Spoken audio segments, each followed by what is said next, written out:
दोस्तों, हमारी आज की कहानी है दो वक्त की रोटी। मैं पूछती हूँ कि मुझे भी जीने का हक है या नहीं।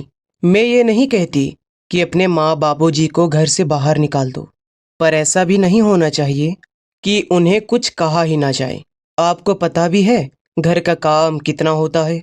अब मैं नौकरी करूँ या घर का काम, और अगर वो लोग घर का थोड़ा सा काम कर देंगे तो कौन सी आफत आ जाएगी। ऐसा कहते हुए मुस्कान ने सुबह सुबह सारा घर सर पे उठा लिया। तो उसका पति मनी बोला, अरे तो इसमें शोर मचाने वाली कौन सी बात है। करते तो हैं वो लोग घर का सारा काम। अच्छा, क्या खाक काम करते हैं। कल भी कपड़े रख कर गई थी धोने को, एक कपड़ा अपने जगह से हिला भी नहीं।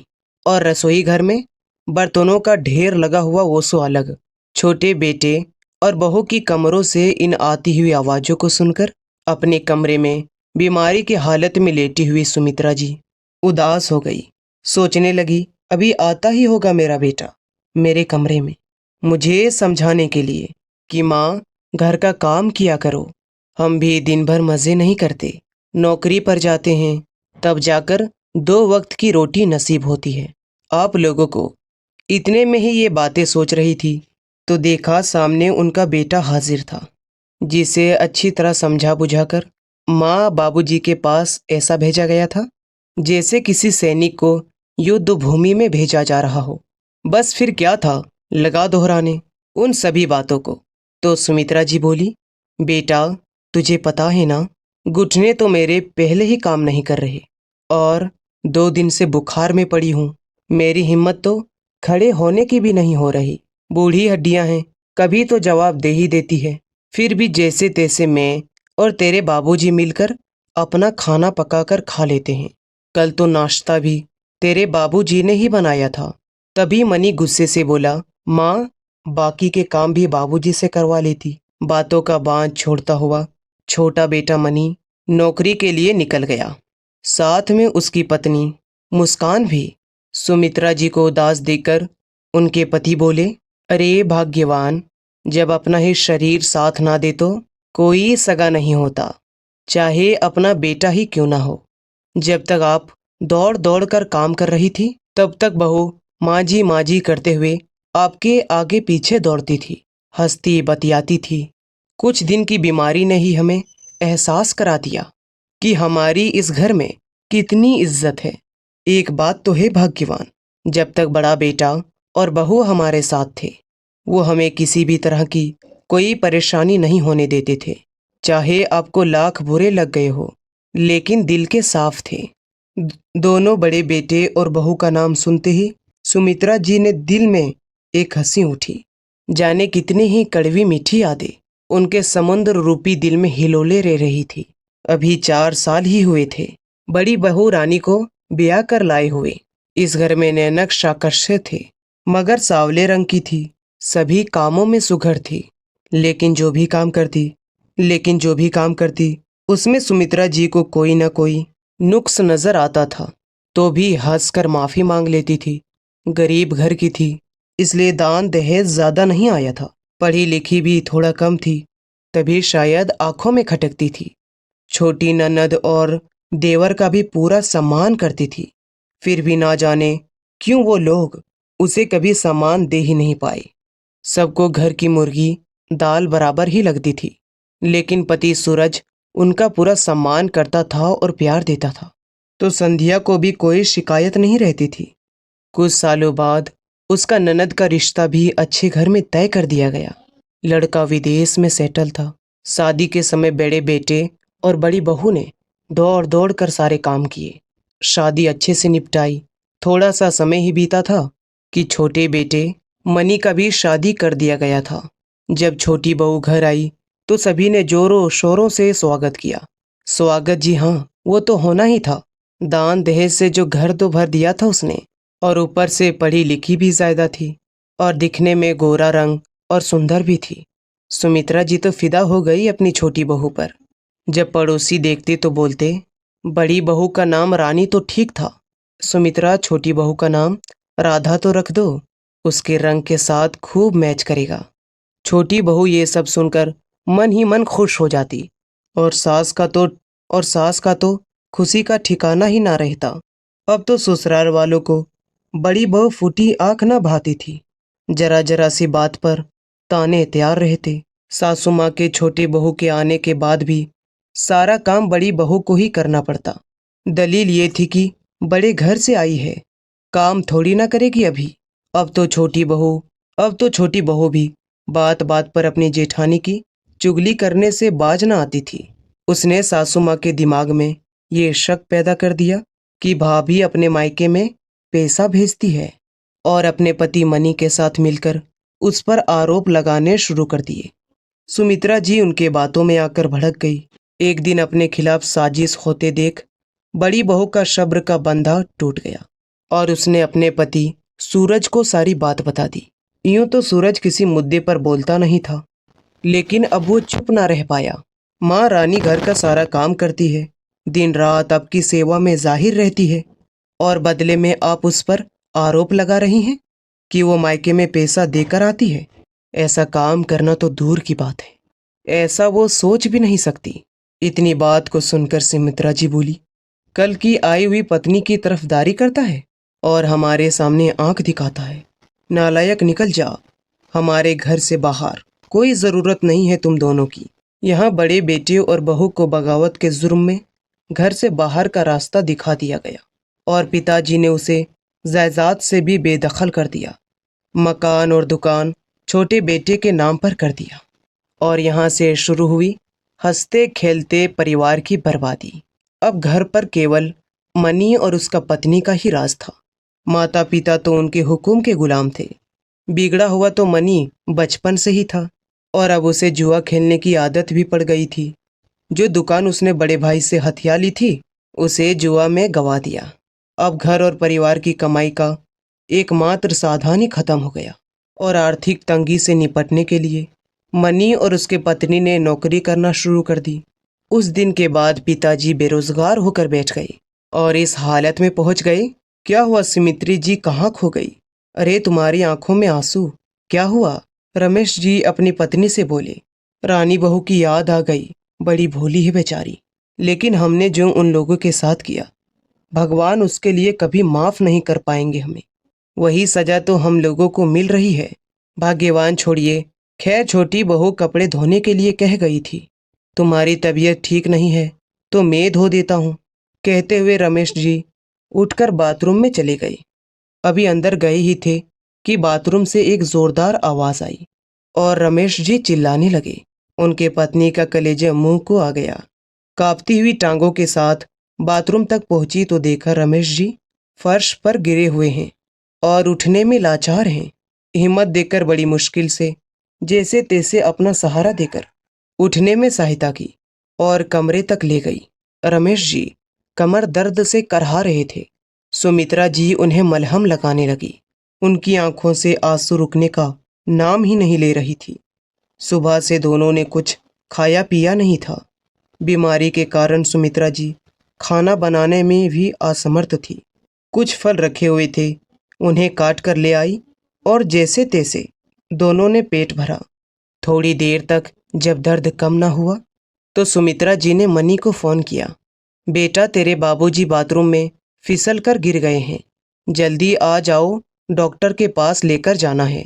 अरे माँ, मेरे पास अभी इतना समय बिल्कुल भी नहीं है और शाम को भी ज़रूरी मीटिंग है, रात को ही आ पाऊंगा। ये कहकर मनी ने फ़ोन रख दिया। शाम को जब छोटी बहू घर आई तो कपड़ों का ढेर जैसे का तैसा देखकर बरस पड़ी सास ससुर पर।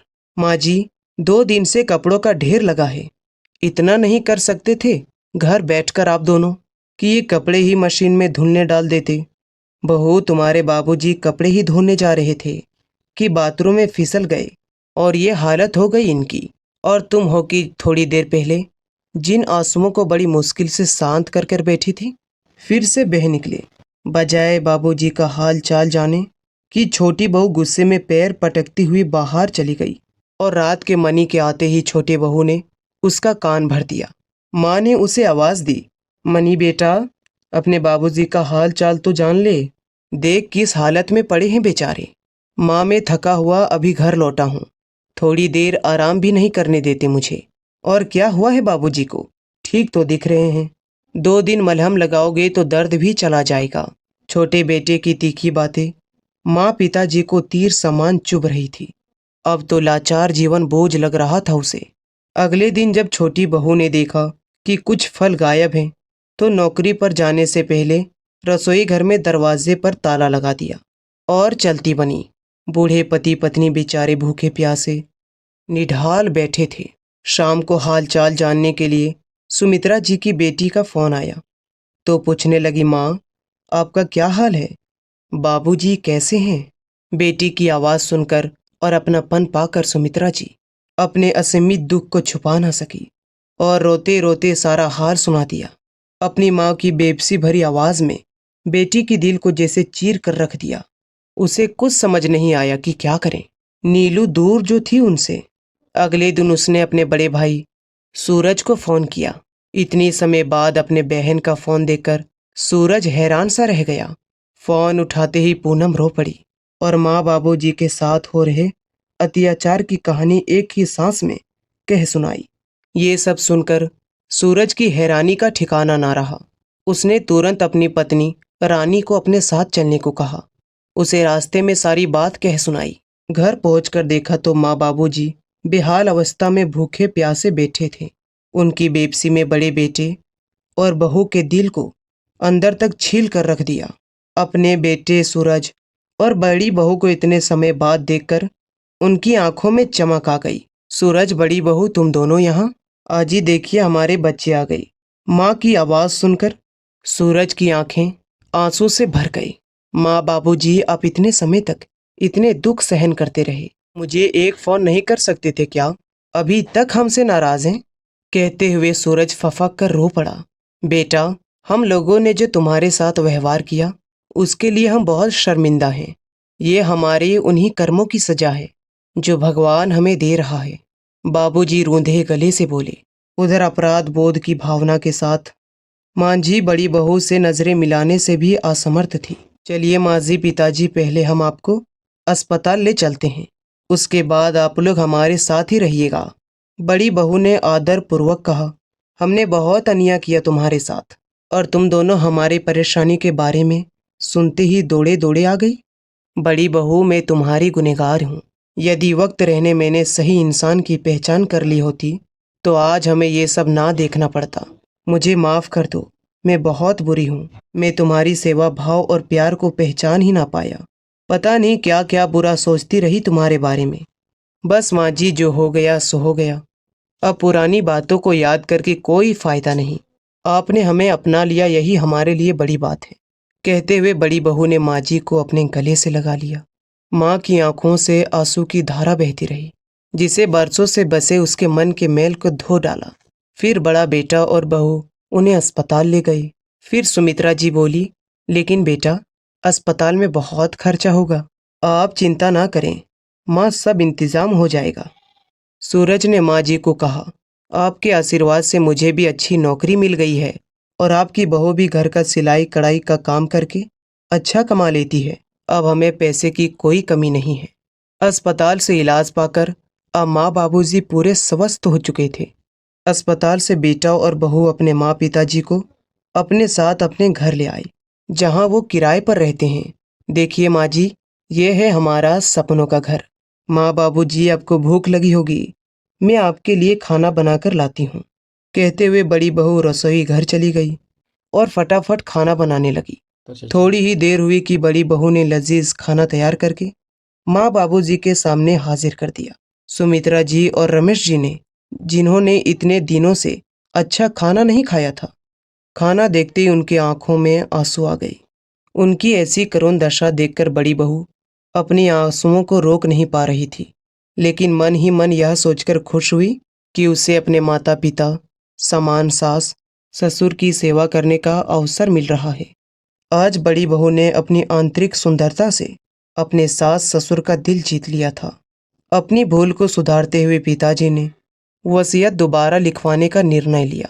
दुकान तो छोटा बेटा जुए में हार चुका था, लेकिन अब उन्होंने अपना मकान अपने बड़े बेटे के नाम करते हुए छोटे बेटे और बहू को नोटिस भेजकर मकान खाली करने का आदेश दे दिया। जैसे ही मनी और उसके पत्नी ने नोटिस पढ़ा, उन दोनों के तो होश ही उड़ गई। इतने दिनों से जिन बेटा बहू ने ये तक जानने की कोशिश नहीं की कि आखिर माँ बाबूजी किस हालत में हैं, कहाँ हैं, आज वही बेटा बहू अपने माँ बाबूजी को ढूंढते हुए उनके पास आ पहुंचे। उस समय सूरज और रानी घर पर नहीं थे। माँ और बाबूजी को सोफे पर बैठा देखकर मुस्कान और मनी हाथ जोड़कर बोले, माँ बाबूजी हमें माफ कर दीजिए, हम लोगों से बहुत बड़ी गलती हो गई। वो घर हमसे मत छीनिए, ये तो सोचिए कि हम कहाँ जाएंगे। तभी रमेश जी गुस्से में उठे और विनय के गाल पर एक जोरदार तमाचा जड़ दिया। खबरदार, जो आइंदा अपने मुंह से मुझे बाबूजी कहकर पुकारा तो आज से हमारा तुम लोगों के साथ कोई रिश्ता नहीं। हमारा सिर्फ एक ही बेटा है। सूरज मनी ने लाख कोशिश की, लेकिन रमेश जी बोले, मैं अपना फैसला सुना चुका हूँ और ये फैसला अटल है। 10 दिन के अंदर मेरा मकान खाली कर दो, नहीं तो मुझे पुलिस का सहारा लेना पड़ेगा। मनी और मुस्कान अपना सा मुंह लेकर वापस लौट गए। आज बड़ी बहू मेहनत त्याग और अपने पन से अपने सास ससुर का दिल जीत चुकी थी। उसने ये साबित कर दिया कि सूरत नहीं, सीरत अच्छी होनी चाहिए। तो दोस्तों, आपको ये कहानी कैसी लगी हमें कमेंट सेक्शन में जाकर ज़रूर बताइएगा और इस वीडियो को लाइक करके अपने तमाम दोस्तों रिश्तेदारों में ज़रूर शेयर कीजिएगा। फिर मिलेंगे एक अच्छी और बेहतरीन कहानी के साथ। आप सभी का बहुत ही ज़्यादा धन्यवाद।